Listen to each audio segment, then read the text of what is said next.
Hi everyone, welcome back to Pine Hollow Auto Diagnostics. Behind me is a 2014 delivery van, apparently for pastries. It is a Ford Transit Connect with the 1.6 liter EcoBoost 4-cylinder engine. Long history with this one. It was towed here from almost 3 hours away in northern PA near Scranton, and long history. The owner who owns the shop, this is his delivery vehicle, and he needs this thing to be reliable and driving well so he can deliver the pastries. But this thing's been giving him some really big problems over the last year or so. He bought it 3 years ago. It was fine, then it had some issue with low power. Took it to the dealer, they fixed it, it was fine for another year. But during the last about year or so, he said it's been losing power going up grades, like kind of a surge, and then it would regain power again. Okay, he took it back, to his regular mechanic. Couldn't figure it out. Took it to the dealer. They found it had a slight misfire due to oil-soaked spark plug boots, so that was corrected. No more misfire, but still it has this surging hesitation going up grades, and just recently it started stalling out completely. So owner's desperate, brought it here. He said fix it, whatever it takes. So I'm like, well, is it a beached whale? Does it start and run? When he towed it here, it did start. It actually ran pretty smoothly. Backed it off the dolly, came in the shop. So let's get the scanner out, do a pre-scan, and see what's up with this little Ford EcoBoost.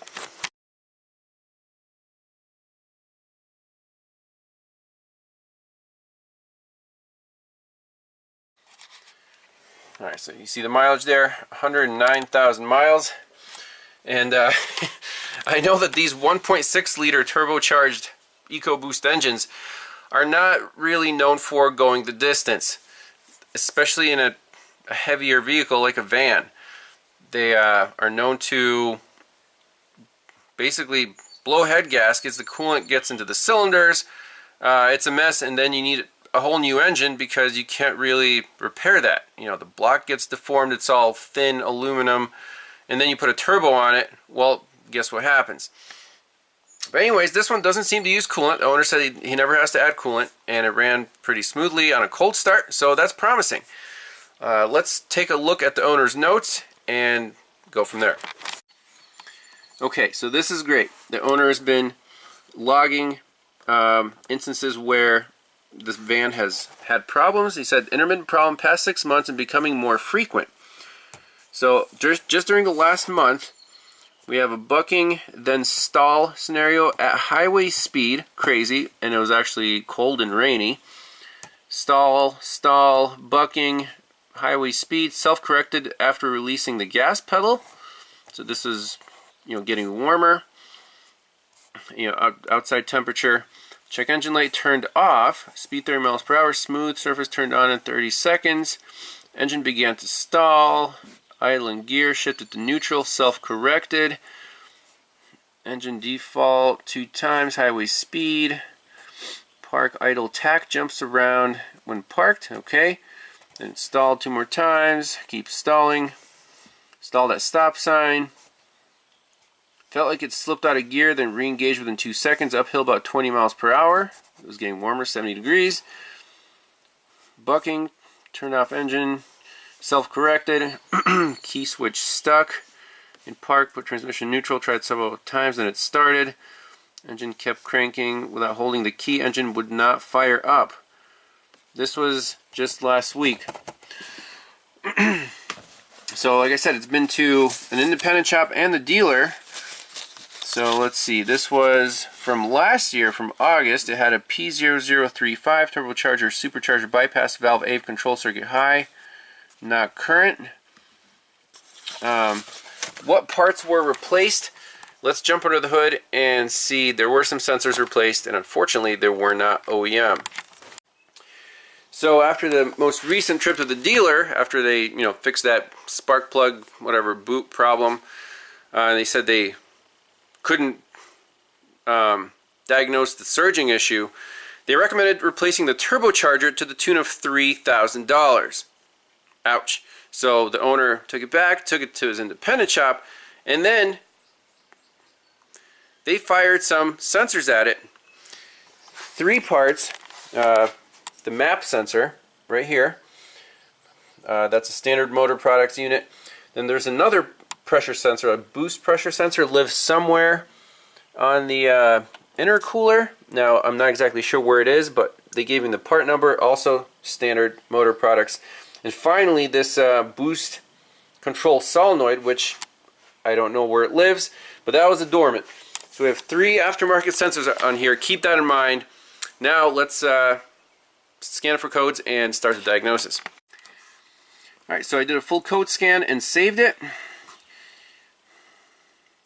There's some ABS problems. So PCM, 6 codes right now. Fuel rail pressure too low, engine cranking, bank 1. Okay, that would definitely cause a long crank or stall.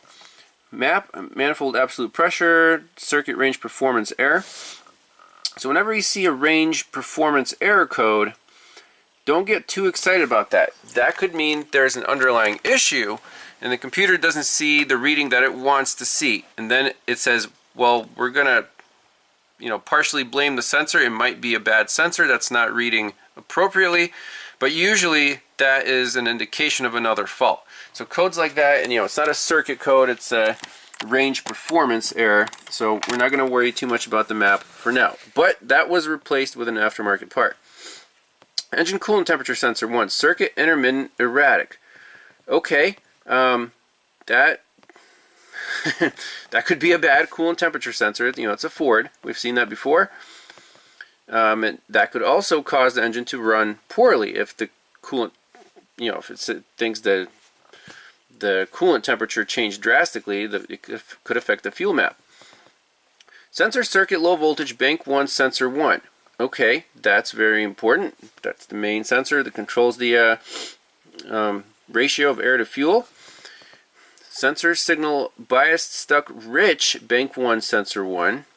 Okay, so 2 codes for bank 1 sensor 1. And then O2 sensor positive current trim circuit open bank 1 sensor 1. So we have 3 codes for bank 1 sensor 1. The oxygen sensor.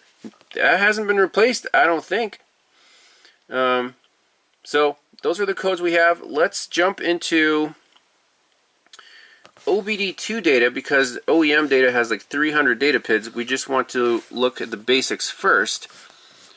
So just go into OBD2. Okay. Turn the key on, and we'll start from here. So first screen, we have 8 monitors complete, so that's good. Check engine light wasn't recently cleared, and we have 5 codes stored. So let's read the fault codes that are stored in the engine computer right now. So we do have fuel rail pressure too low, manifold absolute pressure performance. Now if it stalls or bucks, that could be set as an effect. Then again, low voltage bank 1 sensor 1. That could be due to low fuel pressure, sure. Stuck rich bank 1 sensor 1. Pumping current trim circuit open bank 1 sensor 1. Now that almost always means that the oxygen sensor has burned out. And then there's a pending pumping current trim circuit open bank 1 sensor 1. Okay, so again, save this in a report since the codes are a little different than the OEM code, so we have full documentation of everything that we find. So just save that, pre-repair, and when you open it up in a PDF, you'll just have your nice list of codes right there. So let's read live data and see how this thing runs. Okay, I have a basic set of 12 data PIDs. So throttle position, if we press the throttle, okay, that reads 95 degrees on the coolant temp, RPM, equivalence ratio, bank 1 sensor 1, fuel rail pressure, system status, open loop or closed loop, intake air, manifold absolute pressure. So that's the map sensor. Then long-term and short-term trims. Oxygen sensor current for bank 1 sensor 1 and voltage for bank 1 sensor 2. So let's fire it up. And the battery's dead. Alright, let's fire up the Tornado 90,000. We're only at 11 volts.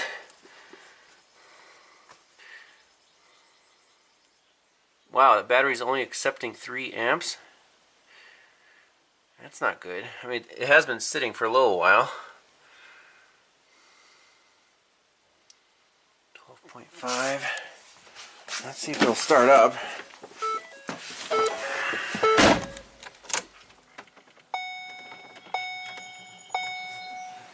Let's reestablish communication. Here we go again. Okay, fired right up. Let's just let it idle. See what happens.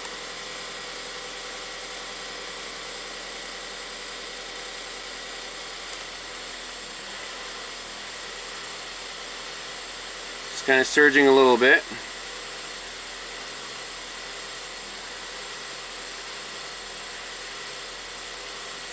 Look at that short-term jumping around a lot.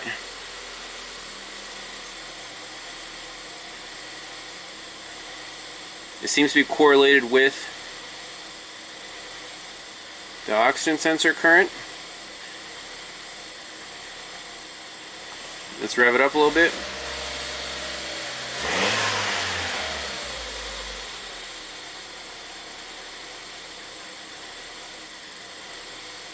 Minus 20 plus 5. Minus 25 plus 7. Yeah, that's not okay. So this oxygen sensor is really messed up. Look at the equivalence ratio. It's going from like 0.8 to 1.2.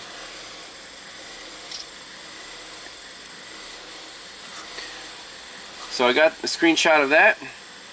We're definitely suspecting right now that this upstream, air fuel ratio sensor is indeed bad. So let's clear the codes out. Okay, read fault code. So the permanent code's right there. And like I said, the 106, if the engine is surging like that, yeah, it's going to think that the map sensor is going wonky. So let's just run it.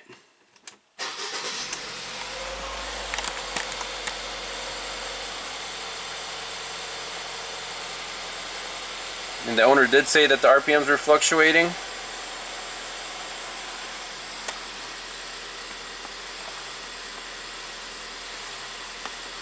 I'm going to select the data PIDs again. We just do engine RPM, bank 1 sensor 1, long and short term trims.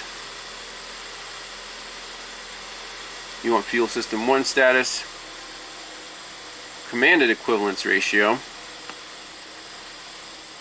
Alright, here we go. Here it's surging again. It's a huge swing on the fuel trims. It wants to be at 0.99 or 1. And look what the actual is doing. 0.7, 1.2, 0.7, 1.2. In closed loop. I'm just going to raise the RPMs a bit.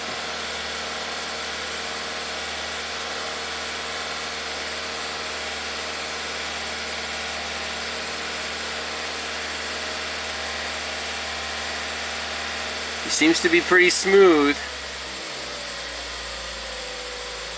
when I'm on the gas. Looks short-term stabilized. We're about 1 equivalence ratio. Go back to an idle.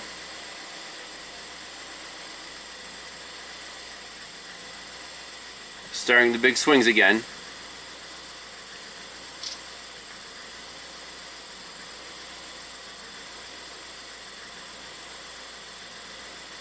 Everything's oscillating up and down, up and down, up and down. But you notice that the fuel trims are right around 0, but it's oscillating like plus 10, minus 10%. That's not normal. Let's see if it set the code right away. If it ran its oxygen sensor test. No, it did not. Is that enough evidence to say right off the bat we need an air-fuel ratio sensor? I think it is, absolutely. There's nothing wrong with the circuits. It's just the sensor is overreacting, and the whole closed loop system is oscillating way too much. It's supposed to be nice and steady, not I mean, it's worse than a regular oxygen sensor. So I'm going to look up that part. Hopefully get an OEM one, or at least a Denso NTK, you know, good name brand. We'll pop that in, see if this problem corrects, then we'll take it on a test drive and see if there are any other issues. So if there's an obvious problem here in the bay, and it'll affect drivability across the board, then for sure we need to, you know, address that first. We could take it on a test drive as is, just to see what it's doing going uphill, looking at these fuel trims. There might be other issues, but that's where we are right now. So I checked the oil in this thing, level's fine, but the owner said that he doesn't have to add coolant. What do you guys see? That tank is absolutely empty. Let me shut this down and we'll top off the fluids and then take it on test drive. Alright, well, I'm just curious, how much coolant does this thing have? You can see just a little bit splashing in the tank, but let's open it up and top it off. I think it takes Dex Cool, the orange stuff.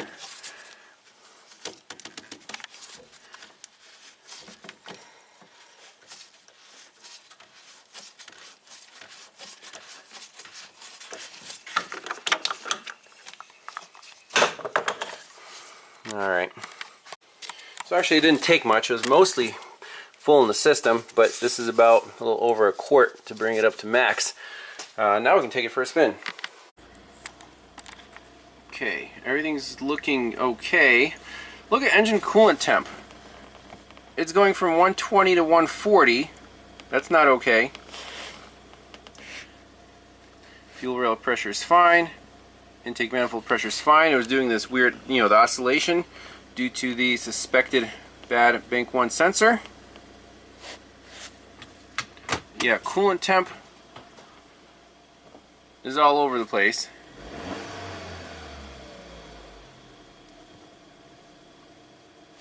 Take a screenshot of that. Alright, let's take it for a test drive. Look at that, 134, 156. It should be hotter by now. It's been warming up for a while.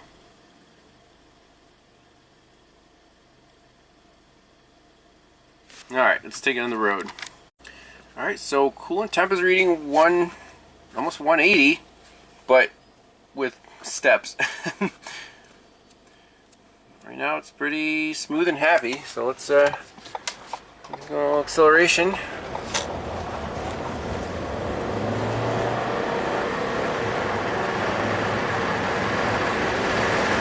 Feel that turbo boost. Okay. Seems to be just fine.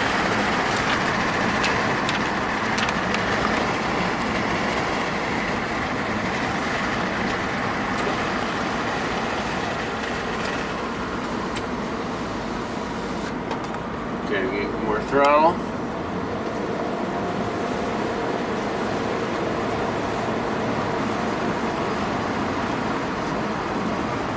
Interesting. So you can hear the turbo going like, and the vehicle was indeed surging under acceleration. So that's customer complaint. That was the main customer complaint. So this van has some issues. What would cause that?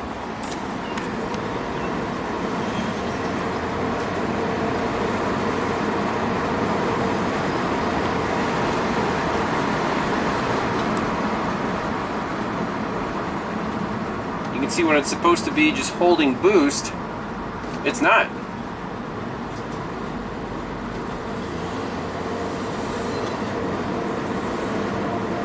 $25, $22. So it fluctuates from 20 to 25. Doesn't completely lose boost. Okay. I'm sure that would have set some codes. But our fuel pressure looks good.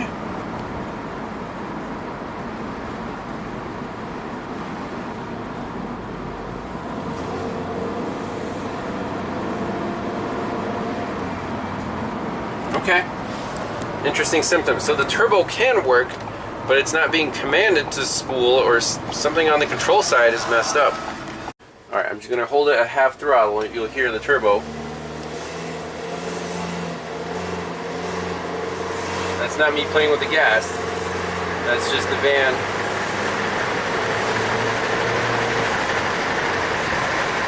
Huh. Scan it for codes. The only pending code is the P2626 O2 sensor pumping current trim circuit open bank 1 sensor 1. Okay. I mean, definitely needs an O2 sensor. Will that fix the surging? I don't think so. But we have to fix what's broken first, because all these variables are tied together. And also the coolant temperature sensor. We can unplug it, see if it goes to, you know, minus 40.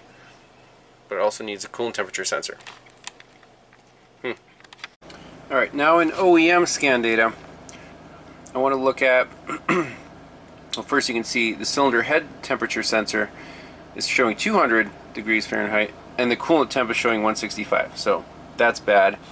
Got our map sensor, equivalence ratio, and then measured boost at the throttle. So that's the second pressure sensor. Trims, turbocharged bypass valve 1, I think that's the dormant part they replaced, and the wastegate. So I want to see what's going on with this turbo during this surge event. So the only weird thing I'm seeing when the surging is happening is the equivalence ratio.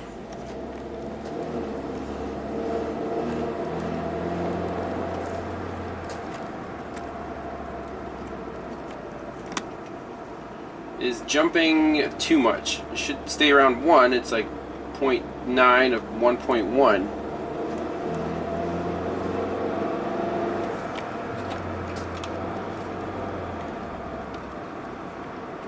Let's try again.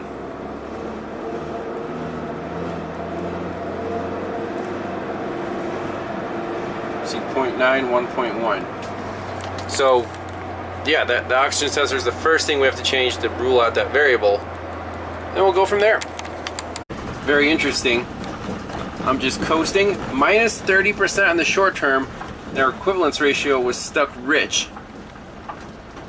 And that's probably when it stalls out. So everything is due to this bad oxygen sensor, or air-fuel ratio sensor on the upstream. That blows my mind.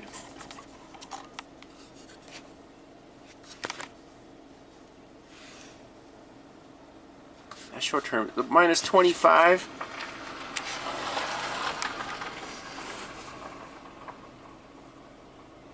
Yeah, that's crazy. It was stuck at minus 30 for a little while I was just coasting.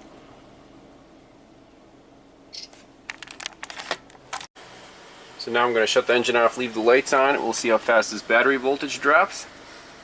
It's 535 right now.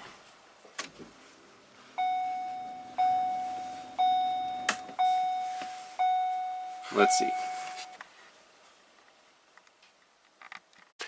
Well, it's been 5 minutes with the key on and low beams on. We're still at 12.5.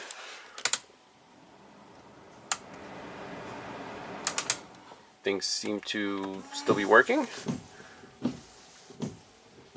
Let's see if it cranks up. Engine fault, service now. Uh-oh. Okay, key off. What's going on here?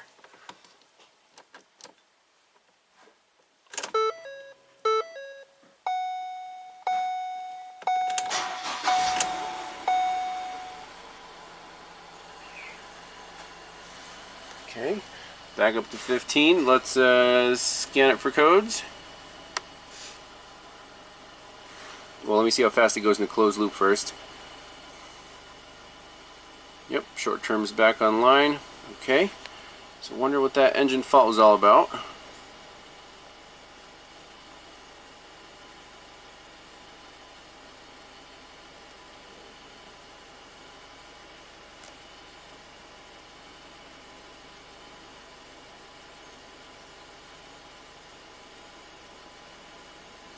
map sensor range performance error. Internal fault previously detected, but monitoring has not been complete due to determined status. Okay. Interesting. So let's order some parts and let's check that coolant sensor. Alright, the coolant temp sensor, I believe, is this one. An easy way to check is just unplug it, look at scan data. So apparently when it's hot, it's pretty close to being accurate. Unplugged, we're still at 183. Maybe that's the oil. No. Is that a coolant pipe? It's definitely a coolant pipe.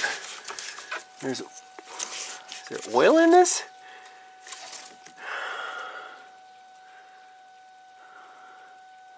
Let me do a closer visual inspection. It certainly looks like it's in a coolant jacket, doesn't it? So, but nothing changed. And we can see if we set any codes, like circuit codes.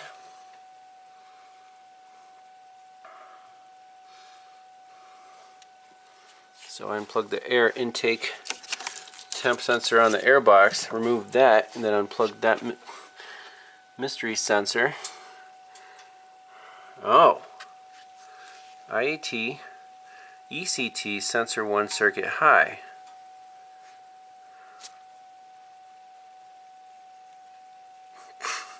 That is an engine cool temp sensor for sure. We'll have to look up that original code and see if that's the correct sensor, but why would scan data not change at all? So the original sensor or code was P0119, engine coolant temperature sensor 1 circuit intermittent erratic, and the fact that it really looks like oil in the connector. You guys see that? Right there. What the heck? And we can blow it out and see if anything gets better before we throw a new sensor at it. Where would the oil be coming from? Is there an oil sensor, oil pressure sensor right nearby that's leaking? I don't know. So in OBD2 data, it's also reading 183 steady with coolant sensor 1 unplugged. Let me unplug its neighbor since we're right here and it's really hot down here. If I can grab that guy. Hot. Alright, I unplugged the second sensor and that connector also has oil in it. We're still at 183.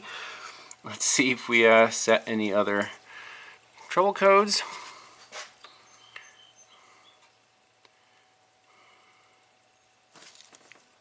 Nope. We might have to look up some information. Okay, so indeed, I guessed right. The second sensor we unplugged was the cylinder head temperature sensor 2. So it's stuck at 5 volts, yes, air, minus 40. And then the engine coolant temperature sensor is also minus 40, 5 volts. So let me blow out those connectors, clean them out of oil. We'll plug the sensors back in and do another cold start tomorrow morning and see if the temperature is perfectly fine. Then it's not a sensor fault per se. It could be a connection problem, you know, wherever that oil is coming from. I don't know. But let's do that first before firing the parts cannon. So there's a lot of stuff inside these two connectors.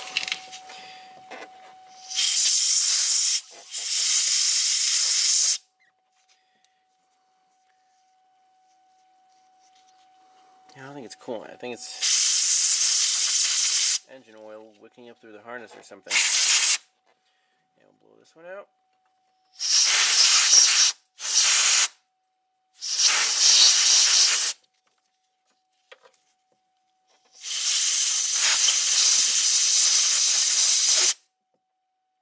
Alright, plug it back in. Alright, so I'm plugging in the cylinder head temperature sensor. That one's happy. Now it says no error. Now let's plug in the regular coolant temp sensor. And 154, 156.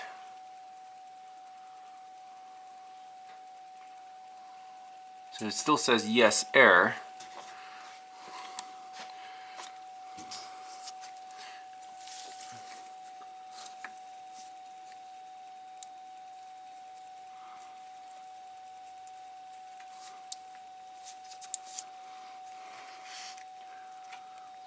What if we clear the codes out? Okay.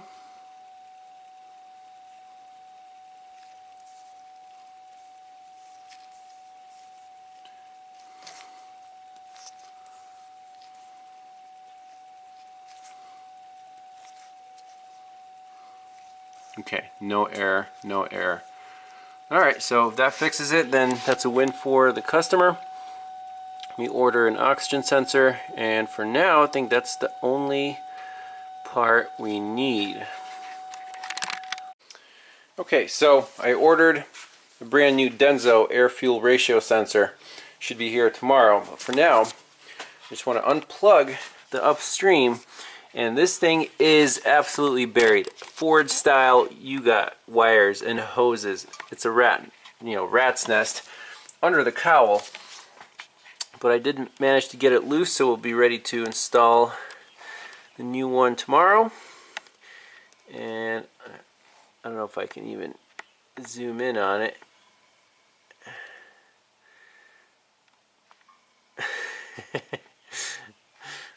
Can you guys see it? I can see it. If you look right past the connector for the coolant sensor, there it is. There's our upstream air-fuel ratio sensor. So you gotta go reach around, move back here, and the connector is right up here. So this connector is unplugged. I'm gonna plug everything else back in. I want to take this thing on a test drive. If the surging goes away and it's just an open loop and the turbo actually spools up without surging and the fuel trims are, a default state, we'll know 100% that that sensor will fix the surging problem. That's the customer complaint. If any other codes come up, we'll deal with those as they come up. Also, the battery is low on capacity. If you leave the headlights on for 10 minutes, it's not going to crank, so I'll recommend a new battery as well. Alright, here we go. Let's fire it up.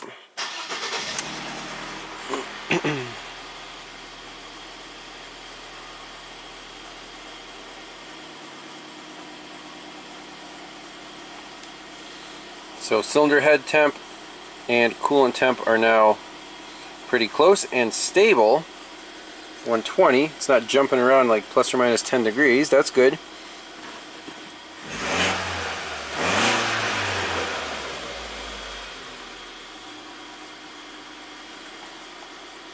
Okay, so we also want to look at closed or short-term trim. I don't think it's going to wake up the closed loop operation. Let's also take a look at that. So our coolant temp sensor looks rock steady. Good thing we didn't fire the parts cannon on that. And it's just using the downstream sensor to control the air-fuel mixture. Once we get out to the pavement, we'll see if it's still surging.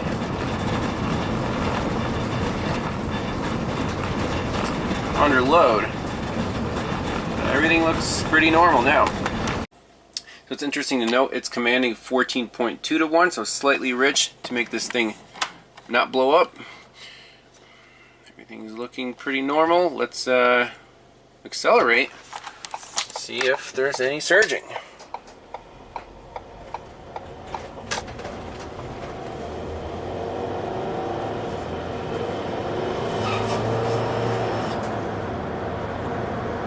That was.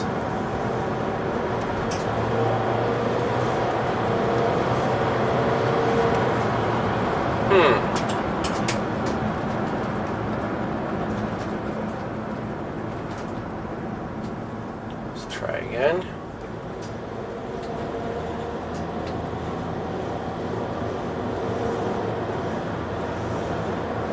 Yeah, there's still some surging. Okay. So keep looking at that map sensor.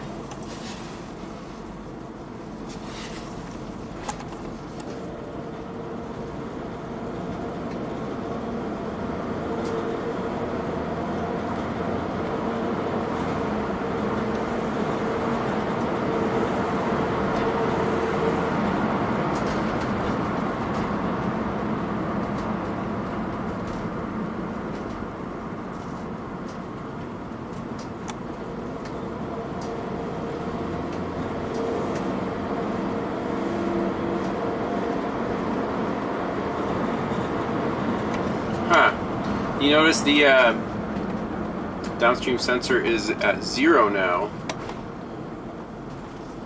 so it might not have enough.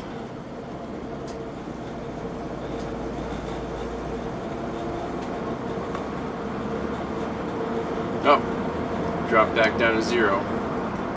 Okay, well, I was hoping it would stay rich and consistent, but not the case, so we need that upstream oxygen sensor to do a proper experiment with this turbo boost surging. I really don't like that this bank 1 sensor 2 is stuck low.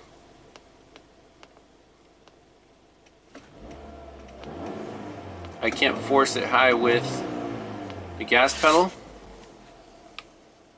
They could have gotten cooked. We've seen sensors before when they heat up, they just drop out completely.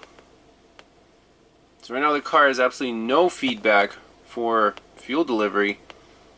It's just basing it on the map sensor, and it's doing a pretty good job actually. So, do we also need a bank 1 sensor 2?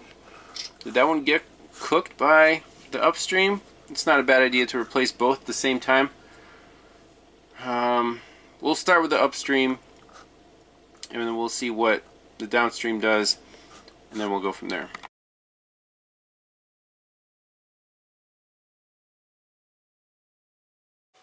I was just cruising up the lane and it just shut off. It stalled out completely. What the heck? Well, I haven't seen that before. Let's read codes one more time. That was pretty neat. Did it run out of fuel pressure? Nope, just bank 1 sensor 1 heater. Okay. Let's read the data stream again. It might be a crank no start, but let's type in fuel.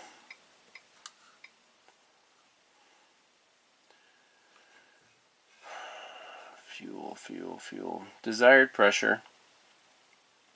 Fuel pump percent. Fuel rail pressure, that's important. And then low side desired. Let's see what that is.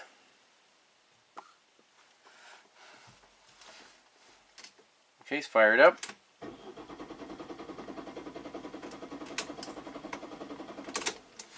Okay, you saw that? It was low.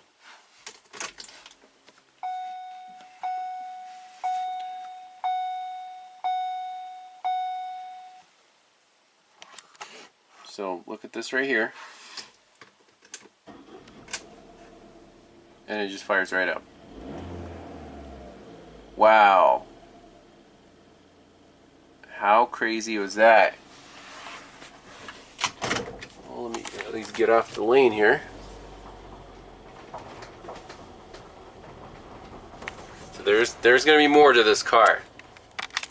Yep, so the second code set, 00C6, fuel rail pressure too low, engine cranking.